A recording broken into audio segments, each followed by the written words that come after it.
Hello, friends.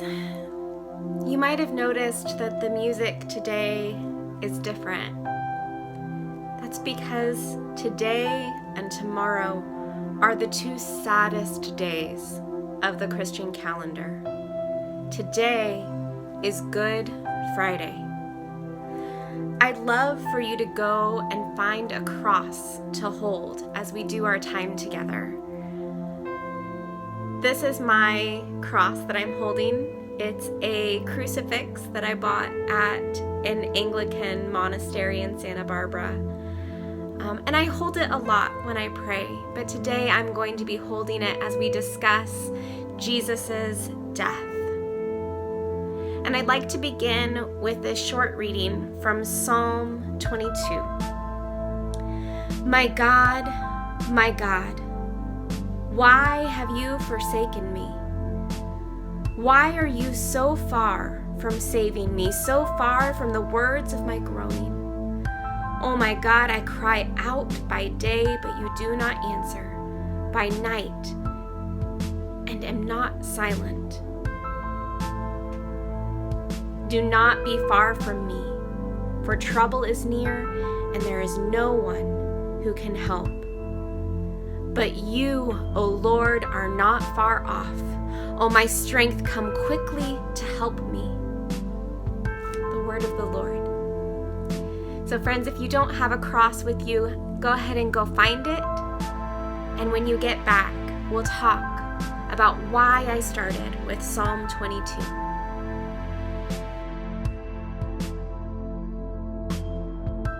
All right, welcome back, friends. Like I said, I hope you found your cross to hold while we talk about Jesus' death.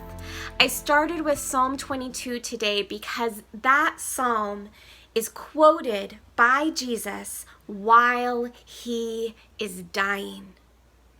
So yesterday we talked about Maundy Thursday when Jesus had dinner with his friends. And there were some gross moments, there were some weird moments. But Jesus was talking about that he was going to die. And sure enough, that evening, he was betrayed by his friend Judas, and Judas handed him over to soldiers. And Jesus was taken, and on Friday, some really sad, horrible things happened to Jesus. They mocked him. They called him names. They made fun of him. They put a crown of thorns on his head and were like, oh, you're a king, you're a king, you're a king. And they were mocking him and making fun of him. They beat him. And I don't like to think of that. And you probably don't like to think of that either. But that's the story. And we need to tell the story truthfully. They beat him and he bled. He went on trial. And even though he had done nothing wrong, and even though Pontius Pilate, the person who was the judge of this trial, even though he knew that the people who were making accusations against Jesus, even though he knew they were lying, when the people shouted that they wanted Jesus to be crucified, Pontius Pilate handed Jesus over for just that. And so Jesus carried the beam of his cross through Jerusalem. Just days before, Jesus had come in riding on a donkey and they had shouted, Hosanna. And now people were shouting names at him, cruel things. And when he got to a hill called Golgotha, there they nailed him to the cross with nails through his hands and nails through his feet, with two people one person on either side, thieves, robbers, people who actually had committed crimes. And one of them mocked Jesus, and the other rebuked him and said, "Don't you know who this man is?" And Jesus told that man, "Today you will be with me in paradise." Jesus cried out, my God, why have you forsaken me?" He was in agony. And he quoted that psalm that I read at the beginning. And in the afternoon of that Friday, Jesus died.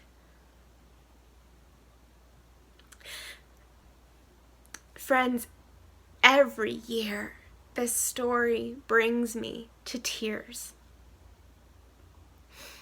Jesus came for the world, for us. God became flesh. God with flesh and bones and blood and eyelashes, just like us. And he willingly died. His mother was there. A couple of his friends were there. And they asked to take his body down so that they might prepare him and bury him before the Sabbath. And so the soldiers needed to make sure that Jesus really was dead. And so they poked his body with a spear, and out flowed his blood, and it had already separated into the water and into the blood, which meant he really was dead, fully dead. And they took down his body, and a man named Joseph of Arimathea offered up his land for a tomb for Jesus. And they wrapped his body up and they laid him in the tomb. And they rolled a huge stone up against the tomb. And the Romans, they were afraid that people might come and steal Jesus's body because Jesus had told people that he was going to raise from the dead. And so the Romans thought someone would come and steal his body and make it look like he had raised from the dead. And so they put guards at the tomb. And that night, Jesus's friends hid. They were afraid. They didn't want people to know that they had been this man's friend because now he was dead.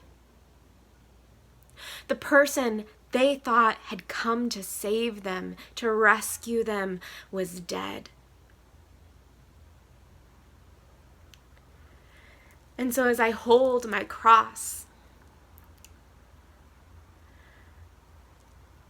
I get emotional because today we sit in that story, and tomorrow we will sit in it again. Because we need to remember that Jesus really did die. And so why do we call this day good when it's the day that Jesus died? What do you think?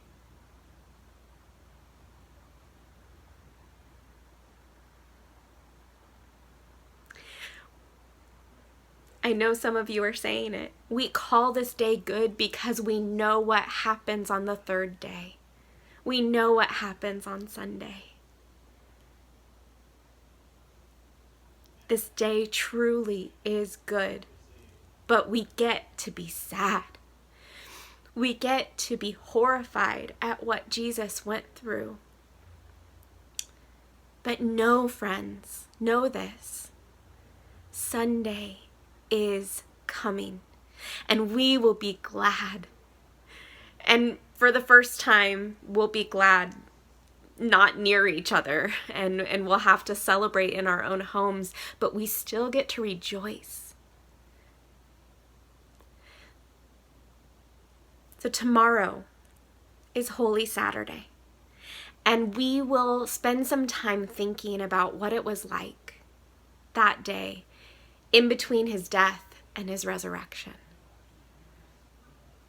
Today, I want you to think about this, talk about this story with the people in your home. Talk about what it means to you, what it means to them. And then come back and join me tomorrow for Holy Saturday. And keep your eyes on that cross. Friends, I love you so much. Thank you for being sad with me today.